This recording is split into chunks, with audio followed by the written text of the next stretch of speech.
The Bloodline process typically starts with our impact configurator that can be downloaded online to get you rolling. The whole premise behind impact is to give you some tools that'll help you maybe do an initial design, give you some numbers to make sure we're working in the same budget that you have for the project. So it starts with impact. Impact is unique in that it also works with SolidWorks to help you build your models in 3D. That's really beneficial because it allows you to kind of design on the fly while you're also monitoring your budget at the same time. Once you've completed that process and you feel like Gladline is the right choice, we have a full staff of applications engineers.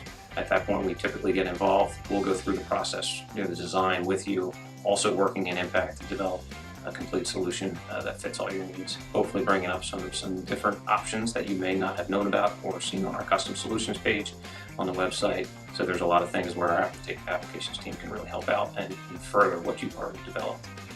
Once we get through that, then we're into the stage where you're looking to issue a PO.